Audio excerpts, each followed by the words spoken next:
RESCOOP in Brussels. The European Federation of Energy Communities. As a student, a couple of years ago, Dirk was active in the progressive student movement, the ecological movement, the anti-nuclear movement, and the peace movement in Flanders, in Belgium. He was involved in funding the Green Party in Flanders and has been a member of the Council of the Municipality Rotselaar for 12 years. He co-funded the co-housing project in the watermill of Rotselaar and was active in TSAP, an NGO focused on co-housing, renewable energy, and monuments. Sorry, Björk? Oh, you do pianist. Sorry about that. I'm muting.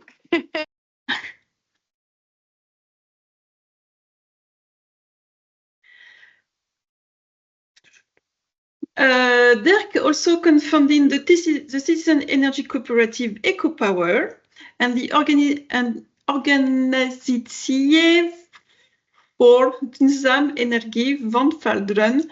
I am so sorry for the Flanders pronunciation.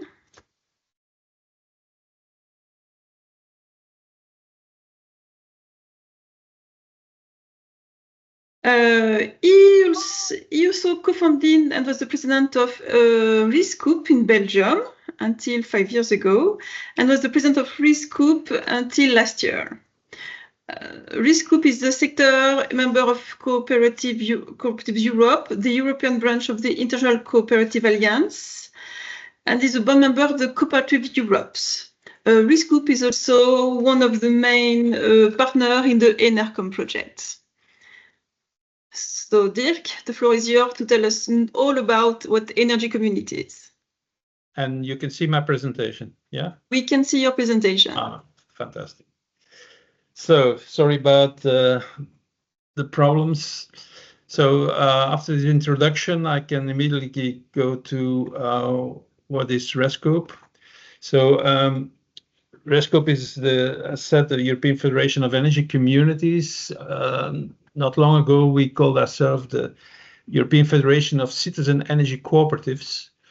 But the word cooperative in some parts of Europe, the former communist countries, the word cooperative or the cooperative as a legal entity has been compromised by the communist regimes because the communist parties took control over all cooperatives. Actually, this was already an order given by Lenin in 1921 that they had to take control of all cooperatives because these were initiatives from bottom up, and that was something the Communist Party didn't like, so they worked top down.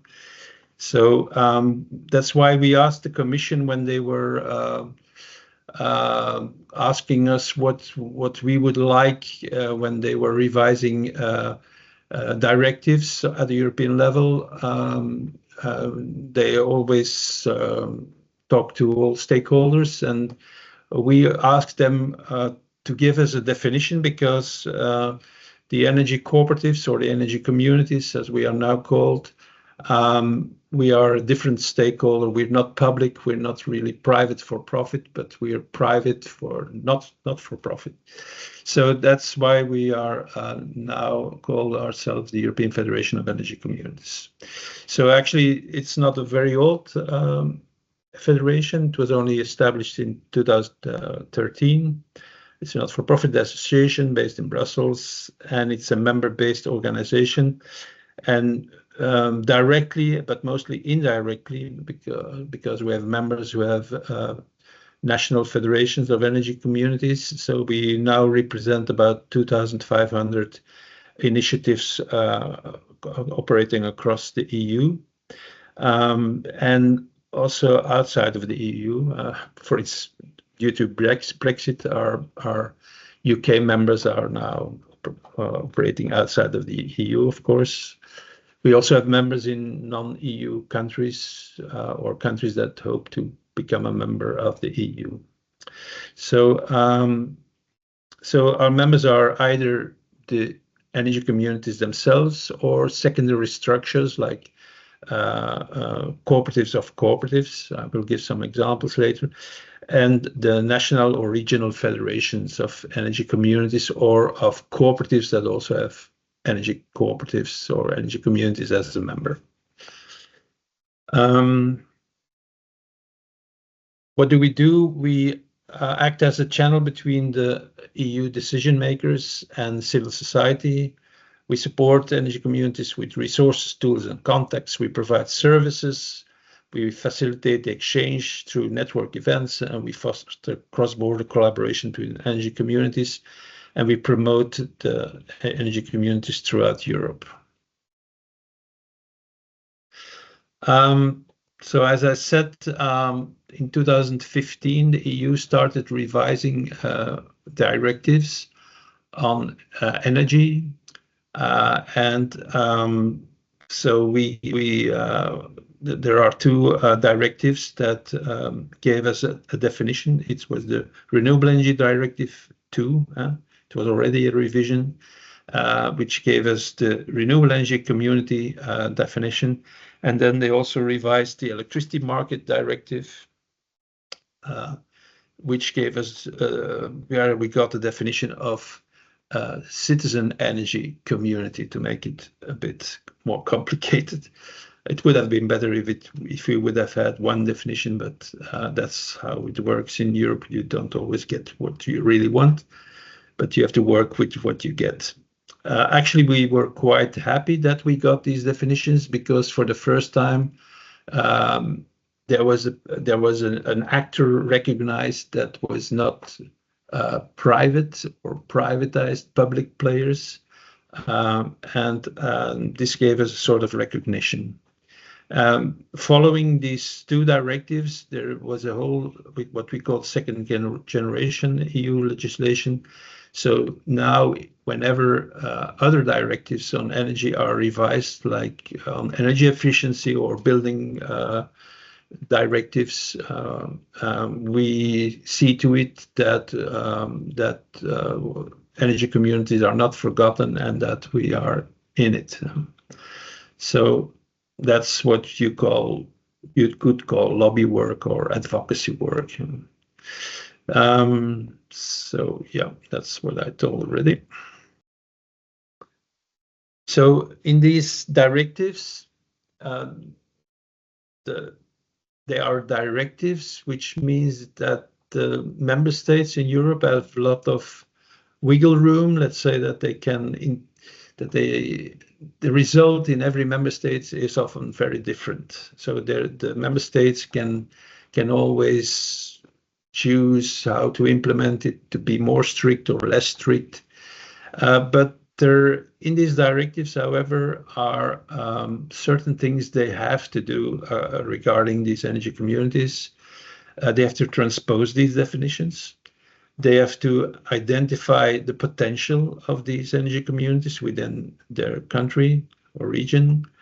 They have to identify the drivers and barriers for these energy communities, and then they have to remove the obstacles that slow down the growth of energy communities. And to do this, they have to put in place an enabling framework. So these are things they have to do, which is quite rare in European legislation. Most of the time, it's about should or shall, or so that. For instance, when we first met our Danish colleagues before these directives, so it was based on the first directive on renewable energy. So my cooperative, for instance, we installed wind turbines and we produced green electricity, and we sold this electricity to our members because we became a supplier. Then our Danish colleagues who also produced electricity with wind turbines said, yeah, but Brussels doesn't allow you to produce and sell it to your members because there is the liberalization of the market and you can only have one role. And then it turned out it was Copenhagen who interpreted the European directive more strict than what was happening in Brussels. So it was not Brussels preventing them from selling their own electricity to their members, but it was Copenhagen. So this is often something politicians do. They blame Europe, they blame Brussels, and actually it's them doing things they people don't like. So these energy communities, you should see them rather as a social and organizational model rather than a technical concept. These are legal entities. They're not specified in European legislation. There are examples given, like cooperatives or not-for-profit organizations, foundations, associations. So they are legal entities with a non-commercial purpose. To give you the example of my cooperative again, our aim is to provide our members with green electricity and green heat at the lowest possible price and produced in their own country. So this is not the aim is not to give our members the highest possible dividend. When we are able to give a dividend, that's nice, we do it, but that's not the aim. So the emphasis is on economic participation by citizens, often in collaboration with other local actors such as municipalities and small and medium-sized enterprises, so local players. And it's based on open and voluntary participation. So these are open structures. So you can't, if there's another local citizen wanting to join, you can't exclude them actually. And these energy communities, they are effectively controlled by the members who are not primarily engaged in the energy sector. So there's a lot of things that the European directives tell these two types of energy communities can do. So in the electricity market directive, it's about the electricity. It's not only about renewable electricity.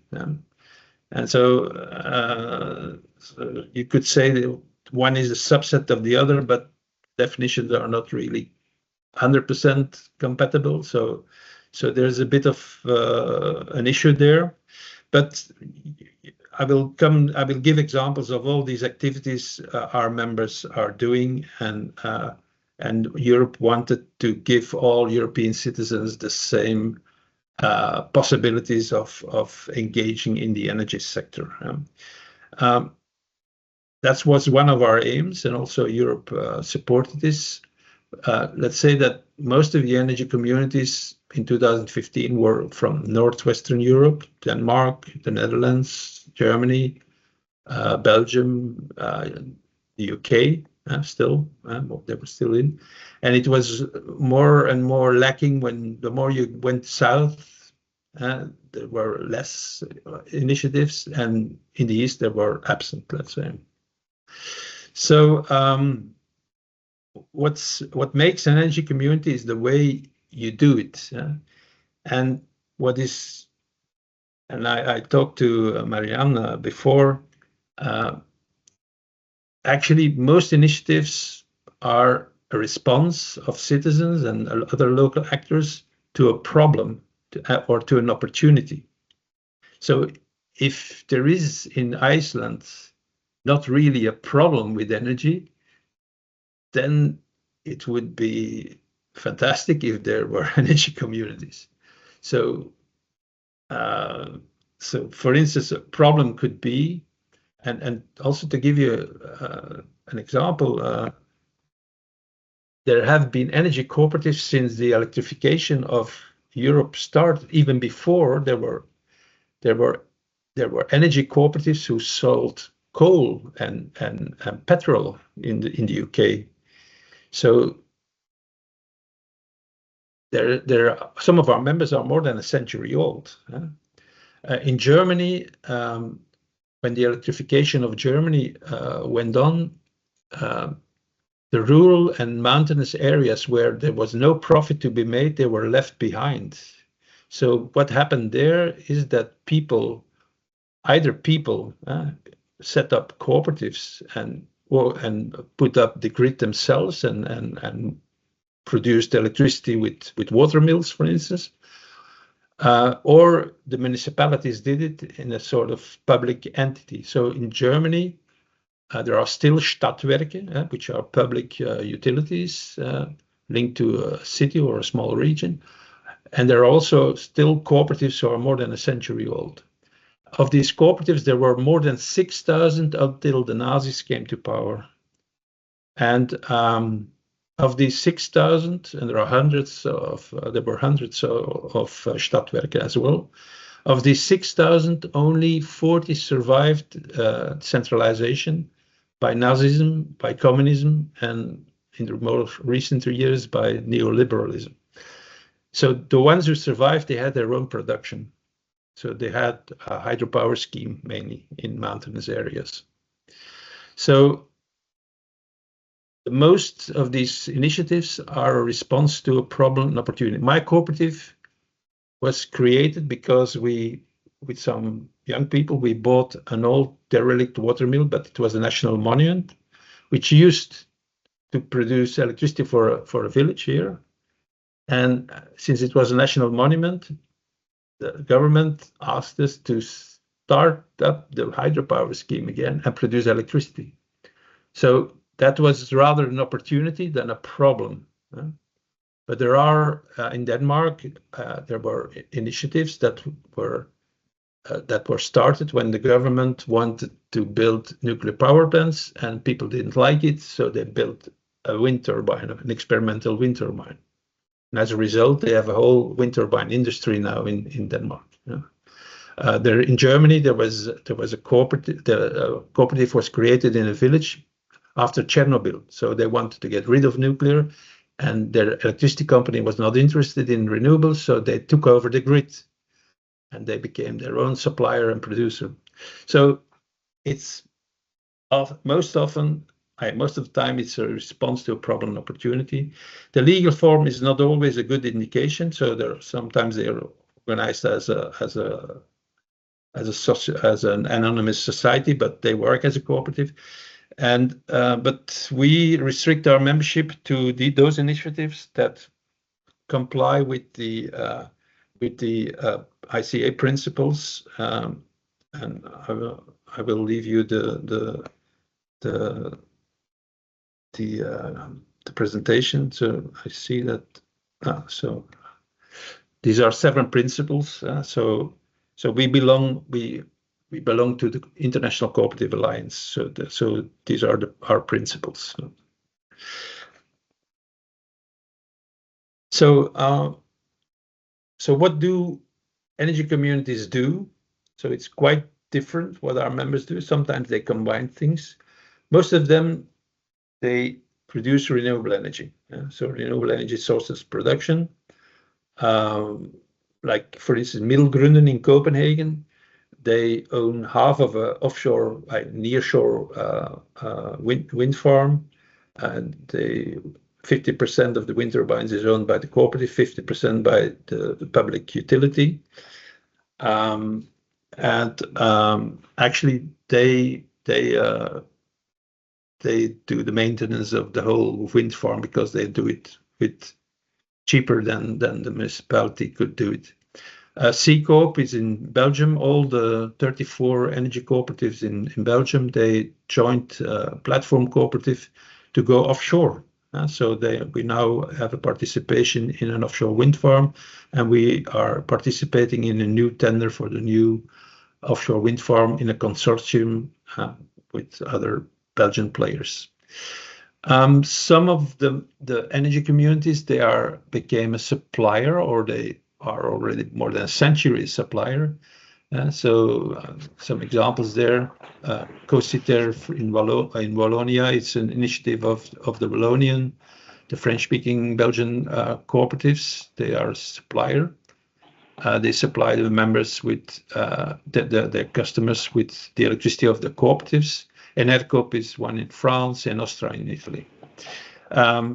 Some combine the production and supply, like my own cooperative, EcoPower. So we started here in this old water mill with 6 people around a kitchen table, my kitchen table, which is standing here in front of me. And now we are 73,000 members, and we supply about 1.7% of the Flemish households.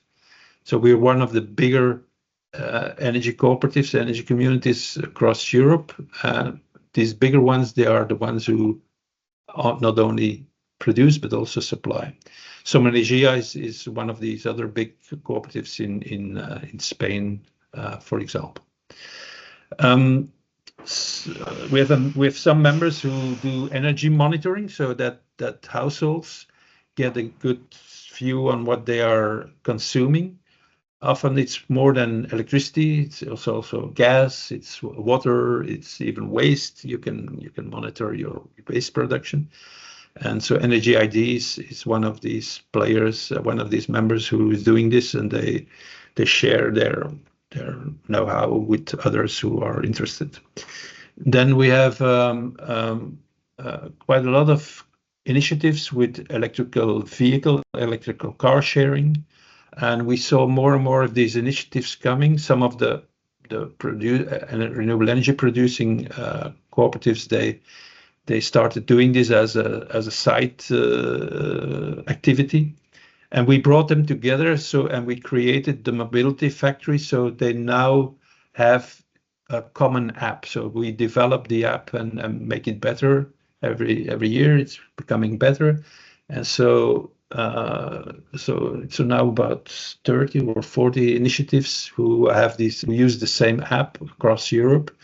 So if there would be interest in Iceland of doing something like this, electrical vehicle sharing, to start with is quite easy, because you don't have to develop an app yourself, and they also have contacts with insurance companies, and so they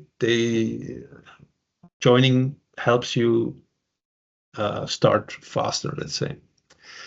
Some of our members, they own the grid, or they bought the grid from a private player. Most of the time, the municipalities give their territory in concession to distribution system operators in Europe, and then every 15 years or so you can bid for it. So some of our members own the grid. More and more are also going into district heating. In Denmark, more than 90% of the district heating companies are cooperatives. They work very well together with housing cooperatives and also with the municipalities, so they have access to cheap loans, let's say.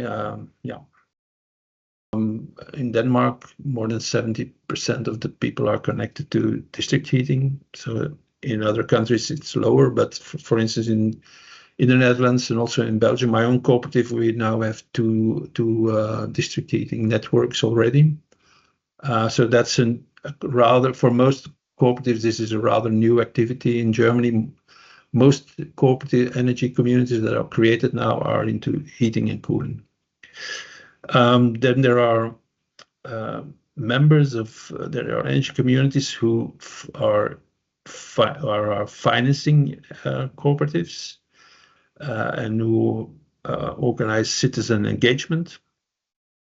And then we have members who do this alone, who do only this, but also others who do this as a side activity, which we call citizen-led renovation. So these are cooperatives who assist their members in the renovation of their building, of their house, or of their building. Yeah. So it's quite diverse. I have more slides, but most of the things I told you already. So this is the offshore wind farm of Middelgrunden in Copenhagen. In a few years, the wind turbines will be replaced, and the city demanded that it would be the same configuration, because the city of Copenhagen considered this offshore wind farm, which you can see from the city, as their Eiffel Tower, more or less. So Vestas will produce a specific type of wind turbine that fits the foundations of the old ones. So yeah, I told you about RESCOOP. That's my cooperative. What's interesting is what happened during the gas price crisis. I suppose Iceland was not really hit by this, because you heat with geothermal. Actually, I once visited an Icelandic geothermal installation on one of the Azores Islands. So yeah, I saw what you do, what you are able to do. So, but this is what my cooperative was able to do, because we produce most of the electricity we sell to our members ourselves. So in 2022, our price of our electricity was more than 500 euros lower than the lowest commercial price. So this was for the European Union, and the Commission was an example of why it's worthwhile supporting energy communities. And RESCOOP in France, Schönau, that's the small village who bought back the grid and who started after the Chernobyl disaster. This is one of these old, century-old energy cooperatives, energy communities in South Tyrol, in the German-speaking part of Italy. So it was founded in 1923. Italy took this part of Austria after the First World War, and the Italians didn't bring electricity to their region, so people took their fate in their own hands, and now they have very cheap electricity compared to the rest of Italy. District heating and cooling, that's an example of the Netherlands, where they take heat out of a drinking water reservoir. Yeah. Electrical car sharing, the mobility factory. This is one in the city where I was born, in Halle, in Belgium, Flanders. There, the cooperative invested in replacing the street lights to LED lights, so you could adopt the street light in front of your house. And so the municipality didn't have to invest themselves. So the people of the city did it, and they have a return of 3%, I think, on their money. So I told you it's more something of Northwestern Europe so far. The south is steaming up a bit, but in Eastern Europe, it's only starting, and that's why we focus in our yearly. We have a yearly big event. We always organize it in Eastern Europe, and also with the facility and other initiatives, we are trying to get more and more energy communities there. The potential is enormous. We had studies done. So by 2050 in the EU, about 45% could be produced by people at home or in their neighborhood in cooperatives.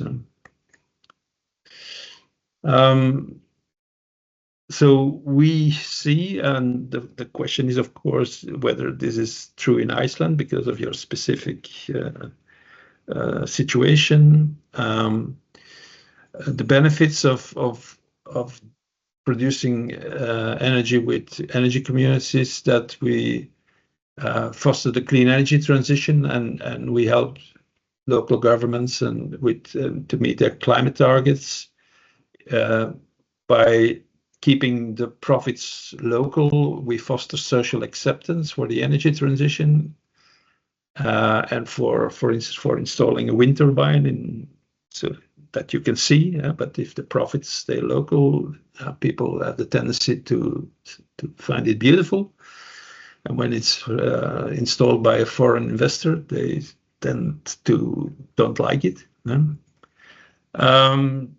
We retain the profits in the local community. We keep the individual investments affordable. So to give you an example, in my cooperative, the average investment of our members is 1,000 euros, but 75% of our members only invested 250 euro. And for this, they have green electricity at a rather stable price from their own cooperative. So it's 10 times cheaper than solar panels, which are quite cheap now. So for people, it's easier to join an energy community than to do the investments themselves on their roof. We're an actor in social inclusion, and we are engaged in energy poverty. So, for instance, my cooperative, again, for people who can't afford the 250 euro to put it on the table once, we have a sort of savings scheme, so they can join immediately and have our electricity at a stable, low price. But they don't have to put the 250 euro on the table immediately.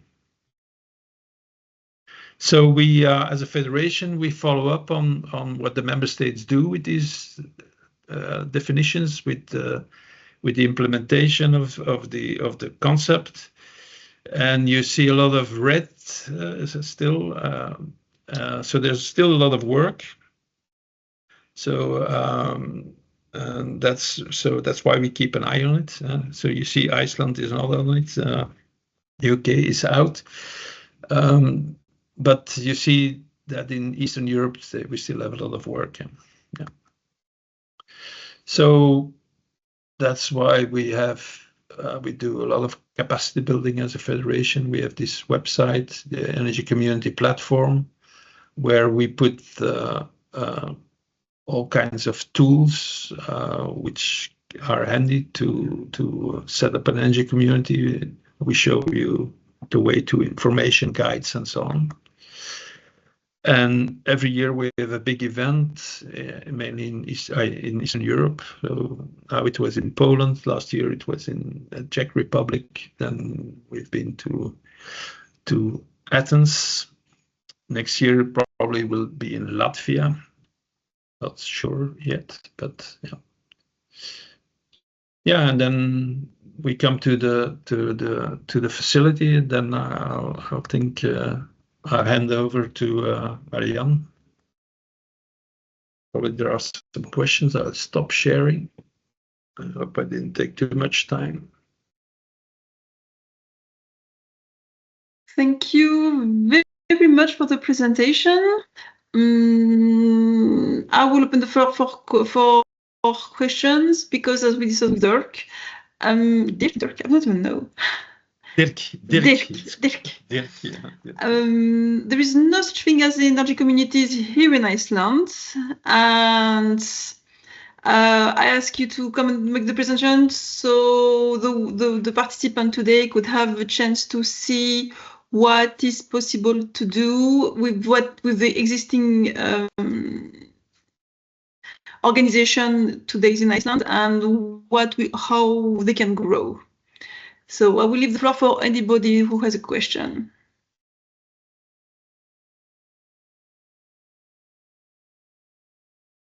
No question? It was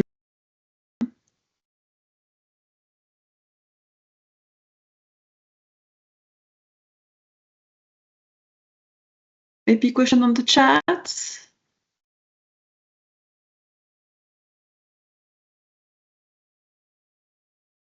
I have a question. I thought the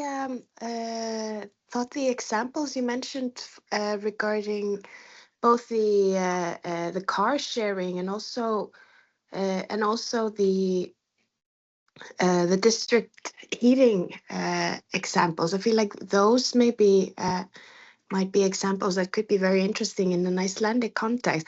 Do you know like how those initiatives came around? How they were established? Are you familiar with that? Yeah, it's often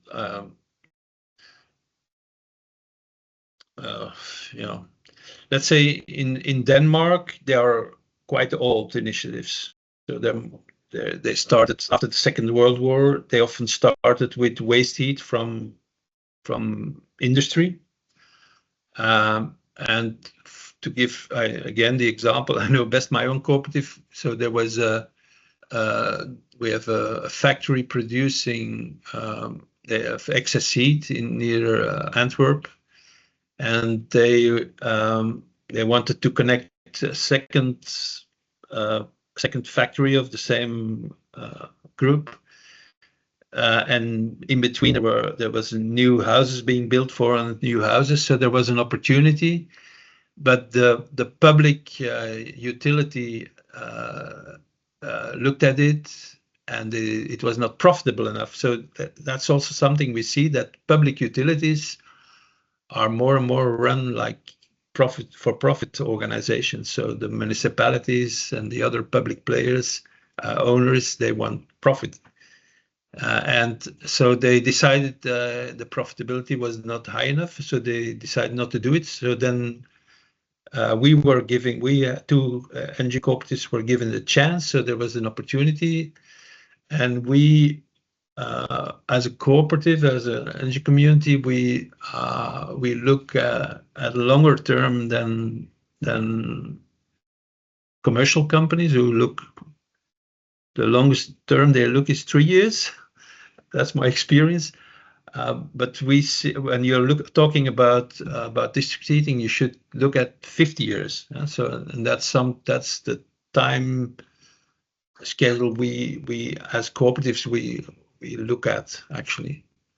And so we were given the chance to build this district heating network.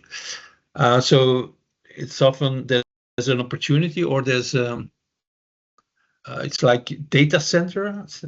They have a lot of waste heat, and then that's something that's also an opportunity. I know an example in the Netherlands of they installed an ice skating, so they can do ice skating in summer, but they also have excess heat, and so they also heat the neighborhood. So yeah. You should see, to do these investments on 50 years, you have to have access to cheap money, actually. And either your members can provide it, but if there is a sort of, and in the Netherlands, they were able to get this from the provinces and now the national government, so that you have access to sort of loans that are guaranteed by local or regional or national governments, authorities, that you have loans at 1% or something. So then you are able to install district heating. I won't say this is so. Putting solar panels on a school is easier than setting up a district heating network. That's for sure. Yeah. So it's not an easy project. It's you have to, it's a long engagement you take. And is that an answer? I hope it's so. Yeah, definitely. Yeah, about absolutely. Electrical car sharing. When we look at this in Belgium, we see that a lot of families have 2 cars, and the second car is not used very much. And at least in Belgium, we say when you use less than 15,000 kilometers a year, you could replace it by a shared car in your neighborhood with other people who have this, who can get rid of a second car. You can get rid of your second car together when there are few shared cars. We see that energy communities who are also producing and are going into electrical car sharing, they often set up a sort of social service. So they bring elderly people who can't drive anymore, and where family can't help, they do sort of taxi service to hospital or to the supermarket, to doctor. And that's things I see happening as well. In the UK, actually, so their public transport is privatized, and so when it's not profitable, they stop having a bus from between villages for them going to the market. And so we see that there are cooperative initiatives to set up a bus service. So when the public or the private players leave people behind, and people take action. So, but I don't know the Icelandic situation. I've never been there, so I don't know whether this makes sense what I say for your country, of course. So, yeah. No, definitely. And yeah, especially for the use case with the second car, I think that's definitely applicable here here as well. Yeah, thank you very much. It's and for your presentation, this was very interesting.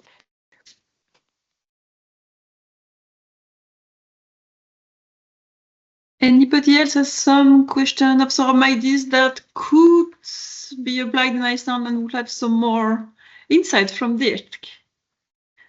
Jolene, we cannot hear you, I'm afraid.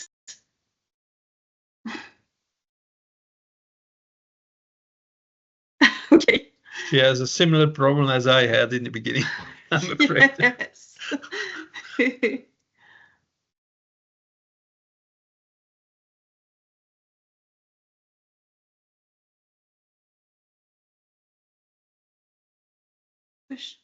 Maybe you can write it in the chat. Yeah. So I don't know whether there is a cooperative sector or there are cooperative sectors in Iceland, like fisher cooperatives or farmer cooperatives. So for them, it might be doing energy investments. They're used to doing investments together. So that in some countries there are taxi cooperatives as well. So there's not one sector where there are no cooperatives actually. So in Spain, the second biggest industrial group is a cooperative group, but they're into metal. They produce everything in metal. It's in the Basque country, the Mondragon group. They make elevators, lifts, or whatever you can think of. Yeah. So, Xiaolin, a question is that energy community legal entity, and is the municipality alone qualified for this? So it's going to come for the next presentation, my presentation. Actually, the Green Deal, the European legal framework, has not been translated in Icelandic law. So this concept of energy community doesn't exist as such in Iceland from a legal point of view. But there's a couple of organizations that qualifies because of the open access and the democratic system for the decision making. On top of my mind, we have the Husfjellur, the housing. What is the name in English? Housing associations. Yeah. Housing associations. And the farmer associations too. There are more, but they are the first one who comes to my mind. Also, all the Clastin, the cluster, which are organized by, which are grouped by field of expertise. But the point of the energy committee as such is that it's a group of citizens and small businesses, and for the INERCOM project, municipality can be part of the group to improve the energy situation of its members. Does it answer your question? Yes or no? Now we can hear you. Yeah. Yeah. Somehow, yes, the technology solves itself. As you mentioned, that's going to be your next presentation. So maybe we can have the presentation first and see if that answers my question, or if not, we can just follow up with this question afterwards. All right. So I guess if no one has another question of the practicalities of the purpose of the energy communities, that I can want to present the ENERCOM projects. So I suppose it's in Icelandic now. No, because a couple of the participants don't speak Icelandic, and then so the. But I will say hi anyway because I have a meeting. No problem. Yeah. Okay. See you. Bye. Thank you. Bye. Can you see my screen? Yes. Oh, perfect. So this is the second part of this presentation about the presentation of the ENERCOM project. ENERCOM project standing for Euro Energy Community Facility. This project is the follow-up of 3 live projects that have been really successful. The European City Facility. Hyaolin, you may want to check on this one because it's specifically designed for the municipalities. The Yes. the Energy Communities Repository, that is a catalog of all the energy communities registered in Europe, and the Rural Energy Communities Advisory Hub. Here are the partner on the consortium leading this project, and then we see the project coordinators like a RESCOOP that Dirk comes from. The goal of the project is to financially support the developing energy communities in Europe. By doing that, so it's a 2 years project. There's 2 calls, one this year, one next year, and around 70 energy community will be supported each year. The goal of this financial support is to develop a business plan to assess the sustainability of this organization, of the projects. All communities located in the EU, extended to Iceland, Ukraine, Moldova, and North Macedonia. Macedonia can apply for the grants. But as Dirk has mentioned before, some countries are more advanced and more comfortable and more aware of this system than others. This is why we do not compete with East Europe and the Netherlands. There's 2 groups, the one who are very advanced into the process of developing energy communities and the one who are not. Iceland will come into the second category. What are energy communities? Dirk already explained that much better than I did. The tricky part is that this European law the Green Deal has not been translated in Icelandic laws, meaning there is no legal framework for energy communities. Yet, any organization that qualifies to those criteria can apply, even if they are not labeled as energy community, as long as they are open and each member can participate actively into the decision making of the organization, and it is a non-profit, then they can apply. It's a non-profit project, meaning that the companies can apply. There are 2 different kinds of energy community: the citizen energy community and the renewable energy communities. That is a distinction that is made in the European law. This is a draft of the Icelandic law being translated. This is not, it isn't published yet. So there is no legal framework yet for this. But back to the ENERCOM project. So the ENERCOM project offers an opportunity to 29 countries in Europe, and each country has its own expert. I will be the one from Iceland, and each country has this national expert. Our role is to promote these funding opportunities in the local country, to assist the applicant through the application process. I can absolutely not write the application process for you or review it. And once submitted, we will perform the feasibility check.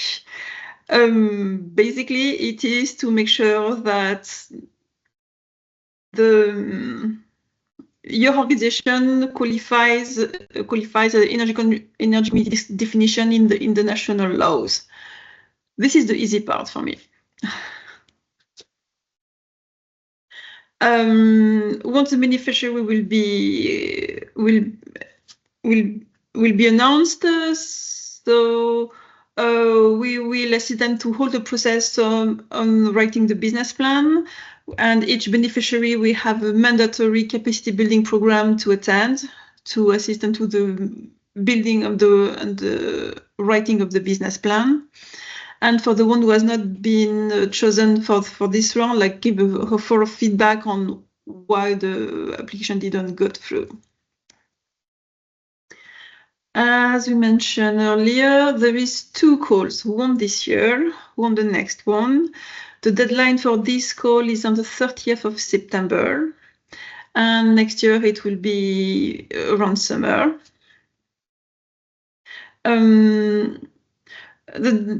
The process is so the deadline is on the 30th of September. You will have to apply from the portal on the Energy Community website. Then we'll go through the evaluation phase, and the beneficiary will be announced on the 22nd of December. For the beneficiary, once the agreement will be signed, the beneficiary will have 6 months to write and deliver the business plan on the ENERCOM platform. What is in there for the beneficiaries? That's financial support. So the financial support comes as a lump sum grant of 45,000 kroner, euros, which is about 6.5 million kroner. We get access to the best practice database, to the support for the financial support, the active database, the knowledge of funding opportunities in the EU or abroad, and also to be part of the energy community project and community to get to know from each other much faster.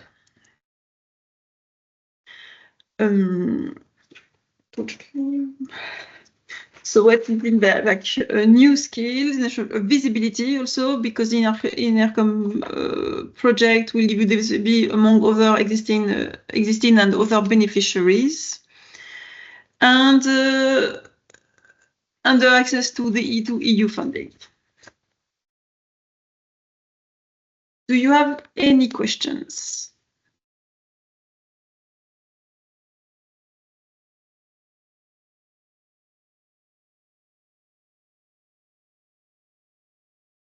Sorry if you missed it, if you clarified it already, but in terms of like sort of the maturity of the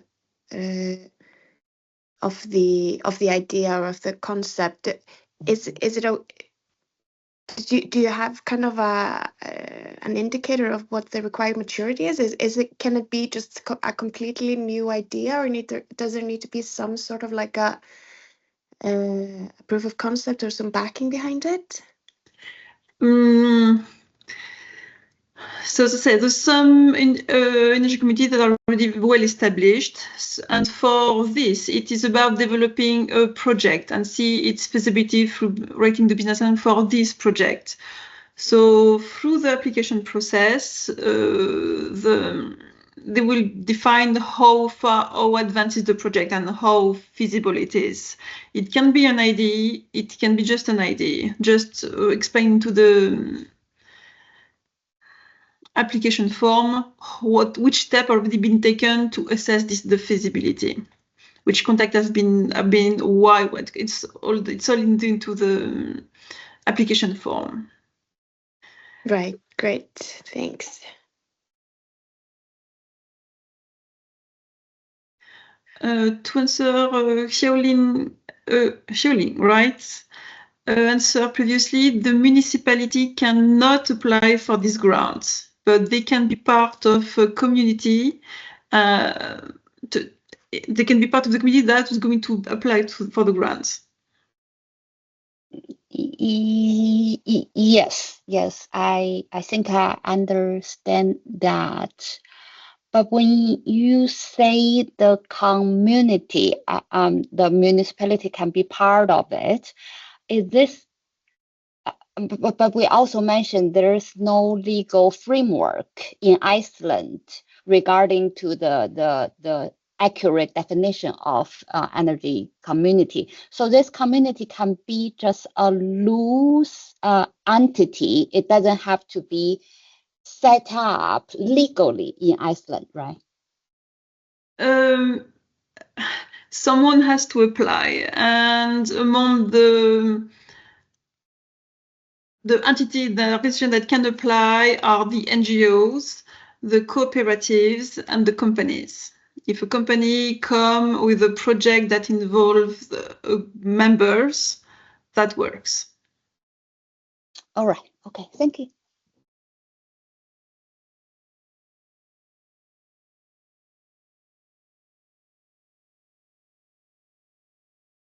Any more questions? The application will be in English. The final report could be in Icelandic. If you are a beneficiary and you get the lump sum, the final report could be in Icelandic, but the executive in English.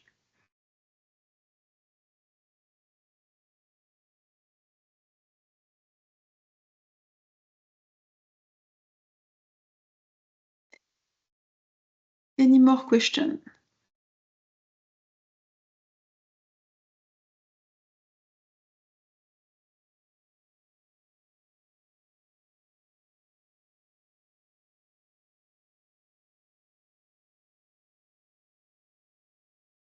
This is perfect. This was very clear. If you have any question, this is my email address. Please keep in mind that the deadline for the application grant is on the 30th of September, and the benefit will be announced on the 22nd of December. So we will receive both of the presentation from you and Dick, right? Yes, all right. Absolutely.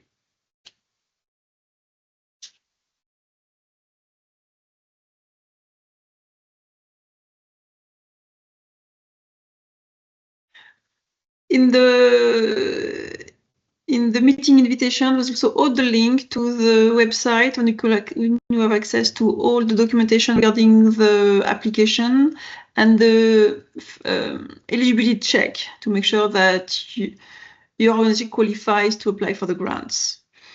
I am thinking about some view there. One company can only apply for one project, cannot apply for several projects. One organization cannot apply for several projects. Sorry, we are actually the beneficiary of the UCF project already. Does that mean we can still, as a part of the community, we can still apply for the energy community project, right? Absolutely. All right, cool. Absolutely.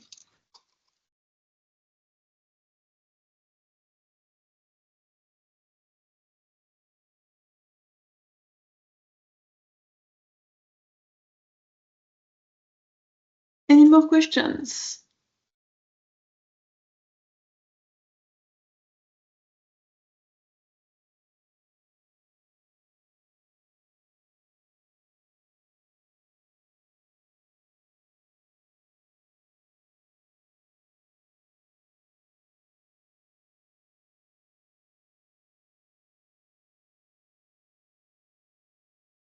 Thank you for the presentation.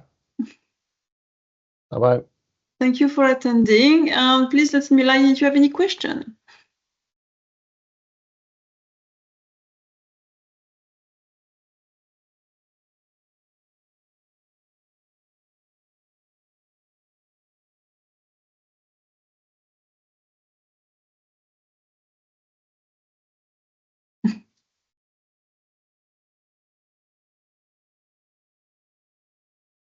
Well, thank you.